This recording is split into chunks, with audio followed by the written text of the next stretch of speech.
Saya selalu ingin mengikut. Seperti program bahasa Inggris. Saya yang ngajar di situ bahasa Inggris. Yang dikirim bukan saya kemarin. Orang-orang yang nggak hobi bahasa Inggris. Pulang orang itu ke lapangan, juga saya yang ngajar. Lalu saya nggak mau. Kenapa orang ini dapat pelatihan? Kok saya lagi suruh ngajar. Ini ibu ini ada saksi ini di lapangan waktu saya ngajar. Ibu Nurhayati ini. Ibu Nurhayati.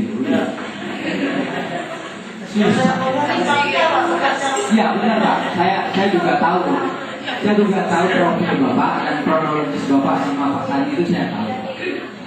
Bahkan saya sekarang selalu emosi kalau Pak Dan ngomong dengan percaya, Pak Dan orang tidak begini. Karena saya ingin mempertahankan apa yang saya dapat ilmu di sini langsung buat. Iya, memang susah Pak. Karena udah aja dulu. Maksud saya begini Pak, cuma saya ungkapkan fakta-fakta ini. Bagaimana kita sekarang kan udah ramai. Iya benar. Ya kan? Bagaimana kita yang sudah mendapat pelatihan ini? Kita jangan enak-enaknya mengikut aturan-aturan yang salah seperti Bapak yang telah kemukakan tadi. Kalau ada orang yang membawa kebenaran, tolong didukung, jangan tolong diinjak. Tapi saya mendukung Bapak. Saya pernah ke direktur ini meminta tolong pendapat. Kalau nggak pernah percaya Bapak, tanya Ya, Bapak. sudah diceritakan Bapak betul. Ya. Tapi begini ya Pak ya, gimana saya jawab? Susah sekali jawab. Saya nggak maju kita Pak, nggak berkembang kita Pak. Ya, umpamanya begini ya Pak. Seandainya saja bukan saya yang berdiri di depan Bapak, yang lain berdiri juga nggak akan mampu menjawab. Tapi yang memang saya harus angkat topi itu Bapak sudah mengambil sikap yang benar itu benar, yang hak itu hak, dan yang batil itu batil. Nah, segala sesuatu yang Bapak menerima tentang konsekuensinya diterima itu mungkin cobaan. Ya Pak, kalau nggak kita selesai Pak. Ya, makanya saya bilang yang lain saya. Ya, nah, saya sebagai contoh di Pak yang terakhir mungkin Pak ya. Maaf Bapak ya, nanti saya udah tahu masukan Bapak supaya kita kembali ke materi. Ya sebenarnya kalau saya katakan saya bukan guru kelas 3, tapi kalau saya secara pribadi adalah guru dalam studi. Karena saya bukan mengajar di dalam ruangan, tapi mengajar saya di lapangan. Olahraga. Iya, olahraga. Maka kalau di dalam mengajar di lapangan itu bagi saya memang tahu karena kita seorang guru, tapi mungkin kurang kurang seperti apa yang diharapkan. Iya.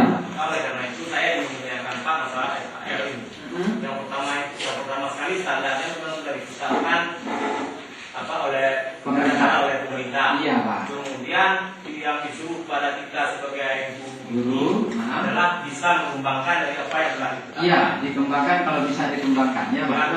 Jadi dikembangkan apa yang telah ditetapkan sesuai dengan lingkungan ataupun sumber daya yang ada di tempat kita. Benar Pak. Kemudian yang satu lagi yang ingin saya sebenarnya bukan pertanyakan, tapi boleh dikatakan nanti karena masih sedikit saya kurang itu jelas. Iya Pak. Masalah seperti pada roster kelas 1 sampai kelas 3. Karena seperti waktu Bapak ceritakan tadi, kita juga terbayang pada saat kita mengaji. Berarti sama, maksudnya mata pelajarannya ada, tetapi waktunya yang tidak ada. Maksud yang masuk di situ sebelum anak-anak itu dapat menyerap apa yang kita berikan, berarti jangan kita lanjutkan ke materi yang lain. Cuma itu saja. Nah, ini Pak ya, nanti mungkin itu ada season berikutnya ketika kita mengembangkan sulapis dengan PDB. Tapi sepintas saya jawab dulu Pak. Kalau ini hanya untuk hari, Bapak mengajar semua mata pelajaran Pak. Ya Pak ya. Mata pelajaran di SD ada berapa buah Pak? Selain guru kelas ada berapa? Agama guru kelas ya? Bukan. Guru bidang studi. Nah, ini kita anggap kasusnya seperti ini sajalah. Nanti Ibu kondisikan dengan sekolah masing-masing.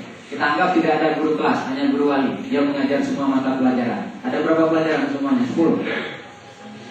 9. Berarti hari Senin mengajar 9 mata pelajaran. Hari Selasa mengajar 9 mata pelajaran.